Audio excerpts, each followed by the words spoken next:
akan memulai praktikum mikrobiologi taman. Nah, sebelum kita mulai praktikum kali ini, langkah baiknya kita berdoa terlebih dahulu menurut keyakinan masing-masing. Berdoa dimulai.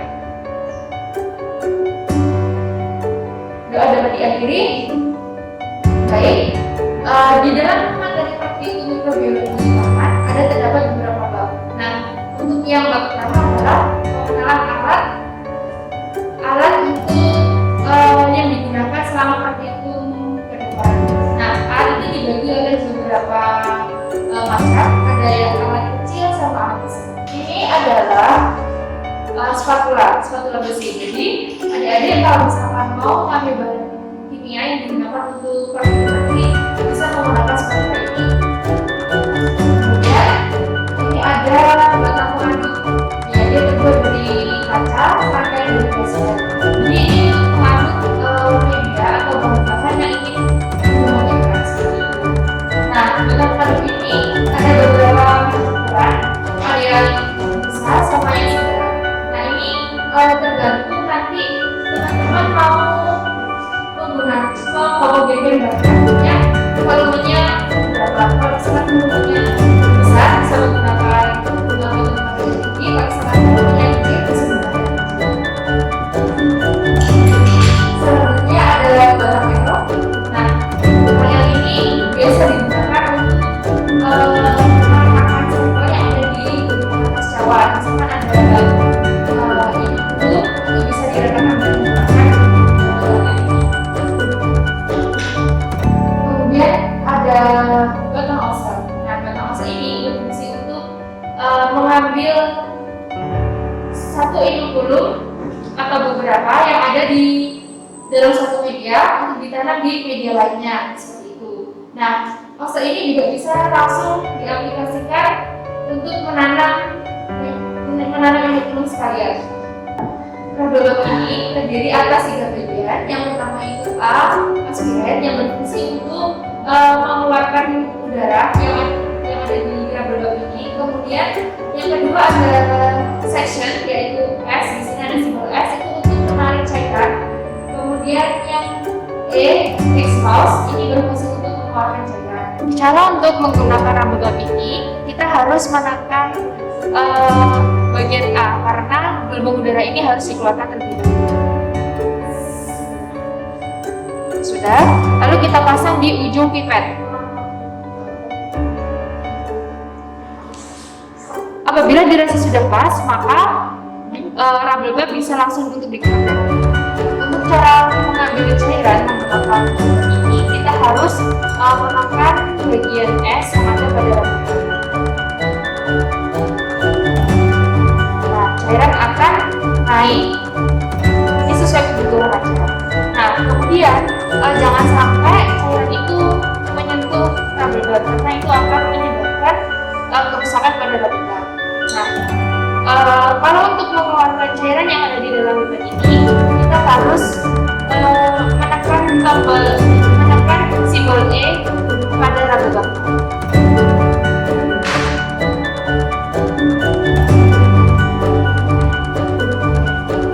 Apabila telah selesai digunakan, maka rubber band harus dilepas dari pipet. Nah, setelah itu, untuk penyimpanan rubber band sendiri harus dalam keadaan bergelembung. Jadi udara yang ada di sini harus diisi dengan cara memencet simbol A yang ada di atas. Dan rubber band siap untuk disimpan. Kemudian ada pipet tetes. Nah, pipet tetes ini ada 2. Yang pertama dari kaca, terus ada yang dari plastik. Nah, untuk yang plastik ini bisa digunakan untuk bahan-bahan yang tidak terlalu reaktif, dan biasanya di plastik ini ada sudah ada volume tetapi tidak berat. Nah, tetapi untuk yang kaca ini untuk mengambil bahan-bahan cair yang sifatnya mudah untuk bereaksi. Kemudian ada pipet ukur. Pipet ukur ini untuk mengambil suatu cairan dalam volume yang kita inginkan. Nah, pipet ukur ini ada beberapa macam. Ada yang dari 5 mili. Kemudian ada yang 1 mili, kemudian ada yang 10 mili. Nah, pipet memiliki ketelitian masing-masing dalam satuannya. Nah, kalau misalkan teman-teman mau mengambil cairan dengan satu 0,5 mili, bisa menggunakan pipet ukur dengan ukuran maksimal 1 mili, karena ini lebih akurat dibanding dengan teman-teman menggunakan pipet ukur dengan volume 5 mili. Kemudian ini ada tabung reaksi. Tabung reaksi ini dalam praktik mikrobiologi biasanya digunakan untuk pengecaran dari sebuah sampel. Kemudian ada papan mati. Ini berfungsi untuk menghancurkan sampel yang akan kita gunakan. Selain sampel juga bisa bahan-bahan yang digunakan dihancurkan. Selanjutnya ada beker gas. Nah, beker gas ini terdiri dari beberapa bahan. Nah, biasanya beker gas memiliki volume tertentu, tapi beker gas ini tidak bisa dijadikan acuan untuk mengukur volume cairan. Nah, beker gas ini berfungsi untuk bisa digunakan untuk membuat media, terus mencampur larutan yang tidak bersifat volatil, kemudian untuk memanaskan bahan-bahan dan lain sebagainya. Selanjutnya ada Erlenmeyer. Erlenmeyer ini berfungsi untuk mehomogenkan cairan atau bisa digunakan untuk sterilisasi media yang akan digunakan pada nantinya. Kemudian ada gelas ukur. Nah, gelas ukur ini berfungsi untuk mengukur cairan dengan volume yang akurat seperti itu. Nah, ini gelas ukur memiliki beberapa ukuran. Ada yang 10 mili, ada yang 100 mili, ada yang 200 mili sampai dengan 1 liter. Selanjutnya ada corang peti atau pedis. Nah, pedis ini terdiri dari beberapa ukuran. Pedis ini digunakan untuk menanam suatu bakteri. Jadi medianya ditaruh di pedis dulu sekitar kurang lebih 10 sampai 15 menit. Kemudian setelah itu ditaruh bakteri yang akan ditanam. Nah, cara menggunakan pedis ini apabila untuk menemukan suatu bakteri itu biasanya dibalik seperti ini pada inkubator.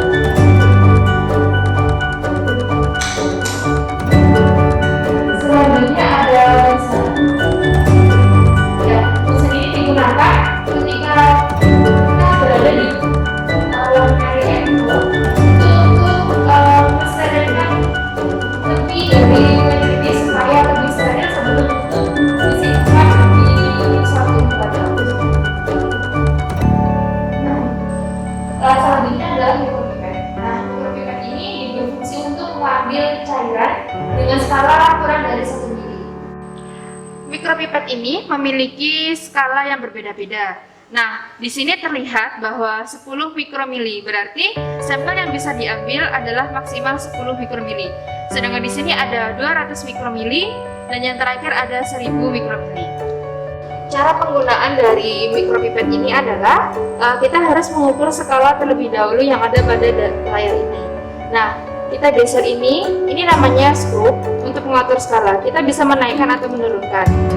Nah, ketika sudah sesuai dengan apa yang kita inginkan, maka tubnya ini bisa dipasang. Tub ini memiliki beberapa ukuran. Dari yang terbesar itu adalah untuk mengambil sampel maksimal 1 mili, yaitu namanya blue tip. Kemudian yang terkecil ada white tip dan yang tengah-tengah itu ada yellow tip. Nah, ketiga tip ini itu menyesuaikan dengan mikropipet yang akan kita gunakan. Cara penggunaannya adalah yang pertama kita sudah atur skalanya, karena di sini ukurannya maksimal 1000 mikromili, maka kita harus mengukur di bawah 1000 mikromili. Di sini ada angka 970. Maka sampel yang akan kita ambil nanti adalah 970 mikromili. Kemudian kita pasang blue tip. Lalu kita masukkan cairannya dengan cara memencet yang ada di atas ini. Pencet dulu, kemudian kita taruh sampelnya, terus diangkat perlahan. Cairan akan masuk di dalam blue tip. Kemudian untuk mengeluarkannya, kita tinggal pencet aja yang ada di atas secara perlahan. Apabila sudah selesai digunakan, cara melepas blue tip ini dengan cara memencet yang ada di atas bagian sini. Cara penyimpanan mikropipet ini adalah, yang pertama kita harus mengembalikan skala ini sesuai dengan settingan yang pertama. Karena di sini adalah tulisannya 1000 mikromili, maka kita harus kembalikan ke 1000 mikromili. Apabila sudah, maka kita menyimpannya dengan cara vertikal seperti ini, standing. Alat selanjutnya adalah filler. Nah, filler ini fungsinya sama dengan agak yaitu mengambil cairan atau larutan untuk dipindahkan. Nah, cara pemakaiannya, kita pasang di ujung pipet. Apabila sudah dirasa kokoh, berarti sudah siap untuk digunakan. Cara penggunaannya adalah kita menarik bola yang ada di atas ini, maka cairan akan naik.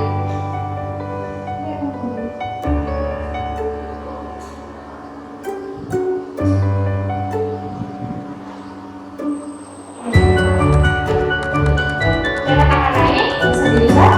Apabila sudah selesai, untuk mengeluarkan apa bagian atas ini kita tekan secara pelan.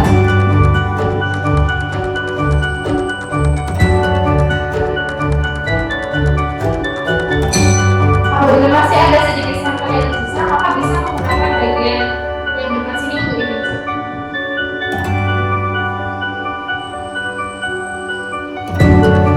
Kemudian jika sudah selesai, maka kita bisa dilepas.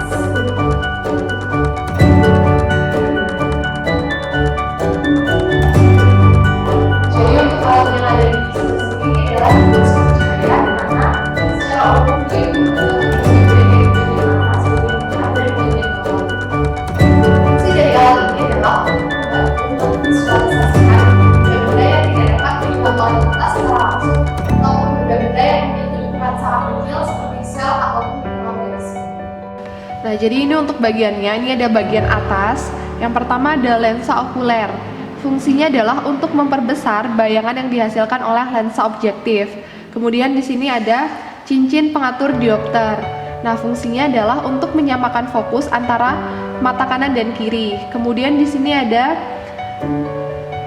pengatur jarak interpupilar. Dia fungsinya untuk mengatur jarak antara lensa okuler kanan dan kiri atau mengatur jarak dari mata. Kemudian untuk bagian tengah di sini ada pemutar lensa objektif. Dia fungsinya adalah untuk meletakkan lensa objektif sesuai dengan perbesaran yang kita butuhkan. Selanjutnya ada lensa objektif. Jadi lensa objektif ini ada 4, yang perbesaran 4 kali, kemudian 10 kali, 40 kali, dan 100 kali. Jadi semakin besar perbesarannya, maka bayangan yang dihasilkan itu akan semakin besar juga. Kemudian di sini ada meja kerja. Dia fungsinya adalah untuk meletakkan spesimen yang akan diamati. Kemudian ada penjepit spesimen untuk memastikan bahwa posisi spesimen itu tidak berubah. Kemudian yang terakhir di sini ada pengencang skrup dari tabung okuler. Kemudian untuk yang di bagian bawah, di sini ada skrup pengatur kondenser. Jadi dia fungsinya adalah untuk mengatur posisi kondenser baik menurunkan atau menaikkan. Kemudian di sini ada kondenser. Jadi dia fungsinya adalah untuk mengumpulkan cahaya agar terfokus ke lensa objektif.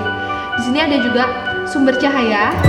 Kemudian di sini ada skrup pengatur kasar di bagian kanan dan kiri. Jadi dia fungsinya adalah untuk memposisikan dari meja benda secara cepat. Kemudian di sini ada skrup pengatur halus. Jadi dia fungsinya untuk memposisikan meja benda secara halus atau secara lambat. Kemudian di sini ada tombol power on off. Di sini ada skrup pengatur cahaya. Jadi untuk banyak sedikitnya cahaya bisa diatur menggunakan skrup ini. Di sini ada skrup pengatur vertikal. Jadi dia fungsinya untuk memposisikan spesimen atau objek gelas secara vertikal atau maju mundur. Kemudian di sini ada skrup pengatur horizontal. Jadi dia fungsinya untuk memposisikan spesimen atau objek gelas secara horizontal atau kanan kiri. Jadi kali ini kita akan melakukan pengamatan dari kultur Saccharomyces yang sudah kita buat. Jadi pertama kita ambil satu kaca preparat, kemudian kita ambil kulturnya dari agar miring,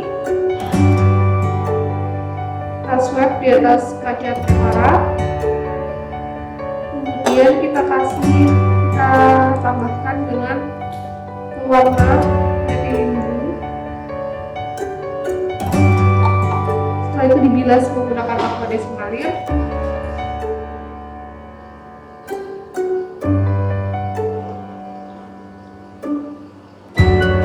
Kita bersihkan terlebih dahulu.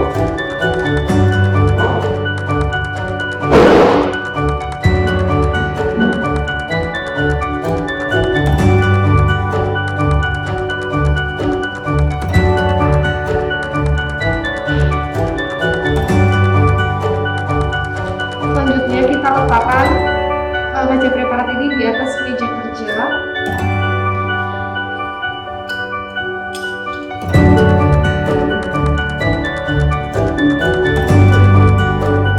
Ini kita coba amati dengan pembesaran 4 kali.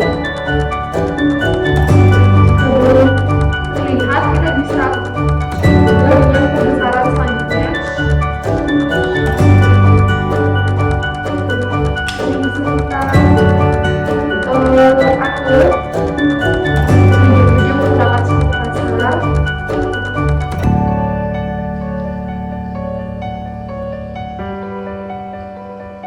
Jika belum terlihat juga, kita bisa menggunakan pembesaran selanjutnya yaitu 40 kali.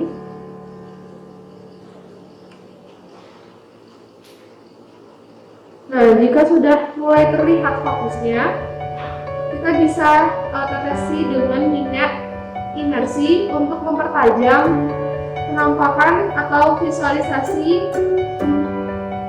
yang ditampilkan dengan cara menggeser lensa objektif, kemudian kita letakkan di antara perbesaran 40 kali dengan 100 kali, kemudian kita tetesi 1 tetes minyak imersi.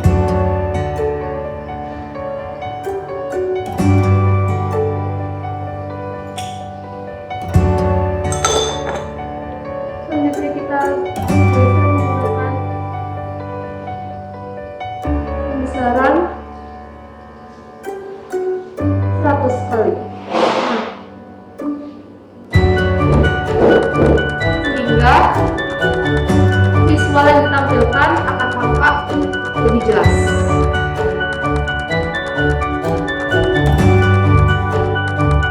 Nah, jadi ini ada alat cairan atau padatan dalam jumlah kecil. Biasanya kita bisa mengumpulkan pemikiran ketika kita akan melakukan penanaman mikroba. Adapun bagian-bagian dari vortex, yang pertama ini ada saklar, kemudian ini ada adaptor, dan di sini ada controller. Nah, controller ini dia terdiri dari tombol power, kemudian tombol mode, dan ini adalah skrup atau bagian untuk mengatur kecepatan dari vortex. Nah, tombol power ini digunakan untuk menghidupkan ataupun mematikan dari vortex. Kemudian di sini ada mode touch dan run. Di mana mode touch ini digunakan ketika kita ingin menghomogenkan larutan dengan cara menekan. Kemudian untuk mode run ini adalah mode yang digunakan tanpa kita menekan, tapi piringan dari vortex akan bergerak secara otomatis. Kemudian ini ada skrup untuk mengatur kecepatan dari getaran vortex itu sendiri. Nah, pertama-tama kita hubungkan saklar dengan sumber listrik.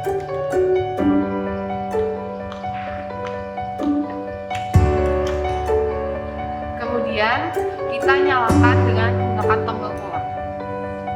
Nah, setelah lampu ini nyala, berarti otomatis vortex sudah nyala. Kemudian kita atur mau pakai mode touch atau run. Nah, ini untuk mode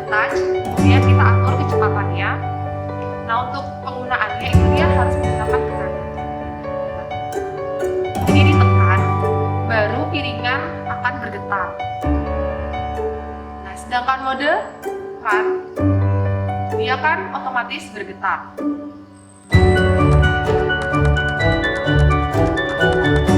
Nah, ketika kita selesai menggunakan, maka kita harus mengembalikan alat ini ke posisi semula. Yang pertama, kita mengembalikan skru pengatur ini ke kecepatan 0. Setelah itu kita matikan menggunakan toggle power. Nah, ketika ini sudah lampunya sudah pada mati, lalu kita cabut saklar dari listrik.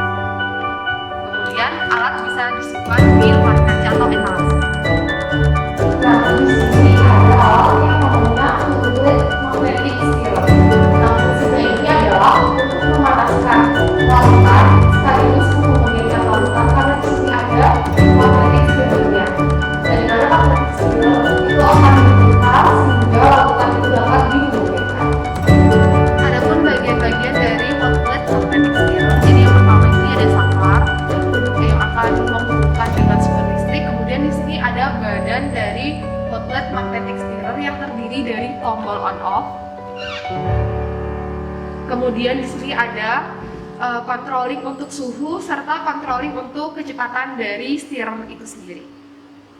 Jadi ini adalah magnet yang akan digunakan untuk menghomogenkan dari suatu larutan. Pertama, magnet ini dimasukkan ke dalam larutan. Setelah itu larutan diletakkan di atas outlet. Kemudian kita hubungkan saklar dengan sumber listrik.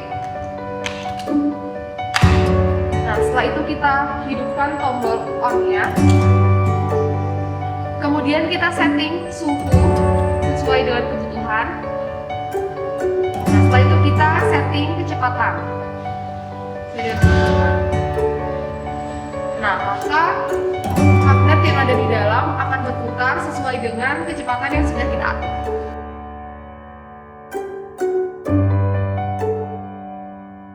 Namun untuk memudahkan pembersihan dari alat sehingga sampel yang keluar tidak mengenai langsung dari alat, kita dapat menggunakan aluminium foil. Jadi aluminium foilnya kita letakkan di atas lempengan pemanasnya, baru sampel kita letakkan di atas aluminium foil. Kemudian disetting seperti langkah-langkah yang sudah dijelaskan tadi. Setelah larutan dirasa homogen, maka kita harus mengembalikannya ke posisi awal. Jadi yang pertama itu kita tekan atau putar skru ke bagian off. Kemudian untuk kecepatan juga bagian off. Setelah itu kita matikan toggle power. Kemudian sampel diangkat dan aluminium bisa dibersihkan. Jangan lupa untuk mencabut saklar dari sumber listrik. Nah, ketika sudah bersih, outlet magnetic stirrer bisa disimpan di lemari kaca.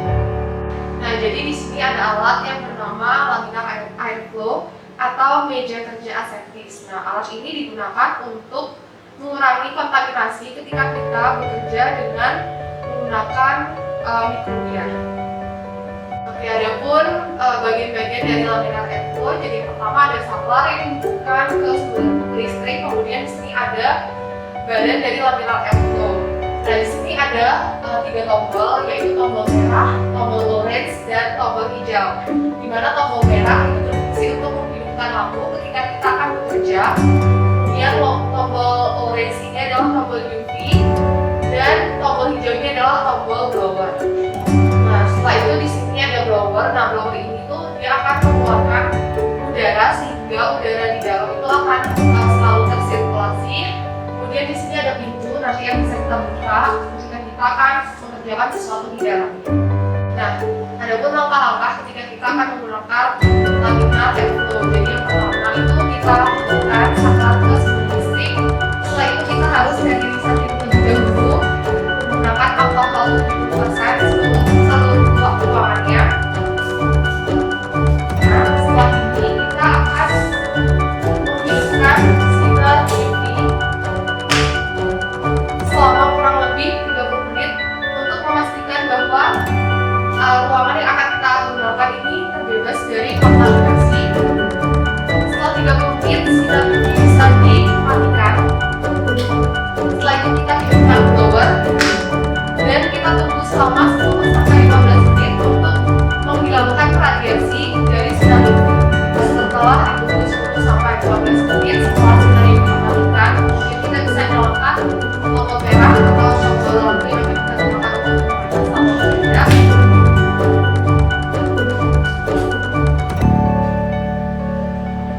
Selanjutnya lampu airflow bisa digunakan. Nah, setelah kita menggunakan lampu airflow, maka kita harus mengembalikan ke posisi semula. Jadi yang pertama, itu ruangan kita bersihkan lagi menggunakan alkohol 70%. Nah, setelah itu kedua pintu ditutup, lampu dimatikan, kemudian kita nyalakan lampu UV selama kurang lebih 30 menit. Nah, setelah 30 menit lampu UV bisa dimatikan, blower bisa dimatikan, kemudian saklar yang bukan dengan sumber listrik bisa dicabut. Di sini ada alat yang bernama koloni counter, yaitu alat yang digunakan untuk menghitung banyaknya koloni yang sudah kita tanam pada media. Adapun bagian-bagian dari koloni counter ini, yang pertama ada saklar yang sudah kita hubungkan ke sumber listrik. Kemudian di sini ada kaca pembesar, di sini ada tombol on off di bagian belakang, kemudian ada tombol back dan zero, dan di sini ada piringan dari koloni counter itu sendiri, di mana kita bisa mengatur seberapa banyak sumber cahaya yang kita gunakan. Ketika medianya itu besar, maka kita dapat melepas piringan yang lebih kecil untuk mendapatkan sumber cahaya yang lebih banyak. Pertama-tama kita hubungkan saklar dengan sumber listrik, kemudian kita nyalakan tombol on off yang ada di belakang. Nah, ketika di sini sumber cahaya sudah menyala, kemudian bar menunjukkan angka 0, maka kita dapat menggunakan alat ini. Pertama, media yang sudah terdapat koloni kita letakkan di bawah kaca pembesar. Nah, ini karena tadi ada sentuhan, maka kita dapat mengenalkan dengan cara mengklik tombol zero. Ketika bar sudah menunjukkan angka 00, maka koloni counter dapat kita gunakan. Nah, alat ini bekerja berdasarkan sentuhan yang kita berikan. Jadi ketika kita menyentuh, maka dia akan terhitung 1. Kita bisa menggunakan alat tulis, di mana alat tulis ini berfungsi untuk menandai koloni-koloni yang sudah terhitung. Nah, ketika kita tidak sengaja mengklik 2 kali pada satu koloni yang sama, kita bisa menggunakan tombol back. Kemudian kita akan lanjutkan menghitung hingga semua koloni terhitung secara sempurna. Setelah kita selesai menggunakan alat ini, maka kita harus mengembalikannya dalam posisi semula. Dan jangan lupa untuk mencatat hasil dari penghitungan koloni yang sudah kita lakukan. Kemudian, contohnya yang berisi media bisa kita angkat dari atas piringan koloni counter. Kemudian kita bisa menolkannya kembali.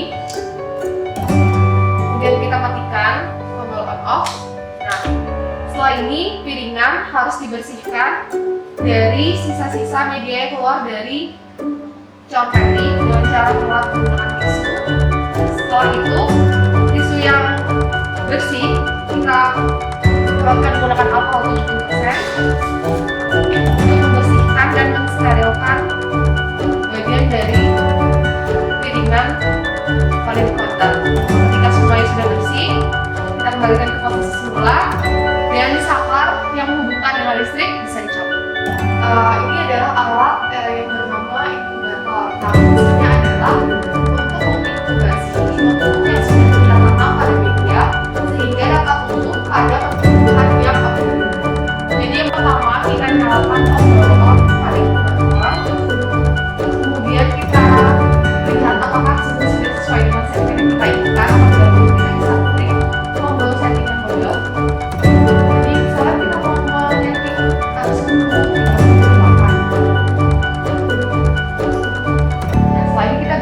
bahwa inkubator sedang daripada posisi lempeng ini, artinya dia sedang berusaha untuk menaikkan ke suhu yang kita inginkan.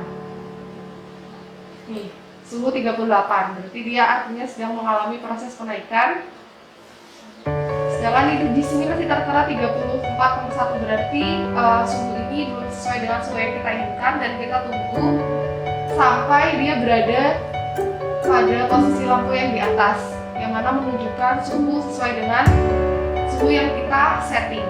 Nah, setelah suhu mencapai suhu yang kita setting, maka inkubator dapat digunakan dengan cara, setelah suhu yang kita setting sudah sesuai, maka kita dapat menggunakan inkubator dengan cara menarik pas pintu dari inkubator sebelah kanan, kemudian kita pakai perangkat, kemudian kita buka bagian kaca pelindungnya, kita masukkan media yang sudah kita siapkan, kita tutup kembali, kemudian kita tutup pintu dan mengembalikan pada posisi semula. Jadi ini adalah autoclave, yaitu alat yang digunakan untuk mensterilisasi alat dan bahan yang akan digunakan pada analisa mikrobiologi. Untuk menggunakan autoclave ini, pertama-tama kita harus mencolokkan sampel dengan sumber listrik, kemudian kita nyalakan tombol yang ada di samping. Setelah itu kita buka terlebih dahulu.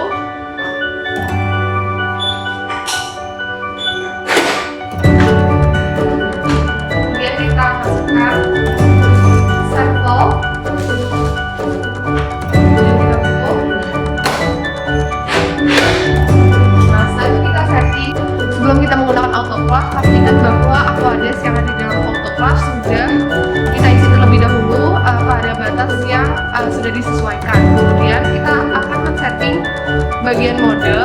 Ketika kita hanya mensterilisasi bahan saja, maka cukup menggunakan mode liquid. Tetapi ketika kita akan mensterilisasi alat dan bahan, maka kita bisa menggunakan mode solid. Nah, karena kita hanya mensterilisasi bahan, maka kita menggunakan mode liquid. Setelah itu kita bisa men-setting dari suhu autoclave dengan cara klik set, sesuaikan dengan suhu yang kita inginkan. Ini menurunkan. Nah, setelah sudah, kita bisa men-setting waktu dengan cara mengklik next. Nah, ini kita bisa sesuaikan mau lebih dari 20 atau kurang dari 20. Jadi kita menggunakan suhu 20. Nah, ketika suhu dan waktu sesuai dengan yang kita inginkan, maka kita bisa mulai melakukan sterilisasi dengan mengklik tombol start.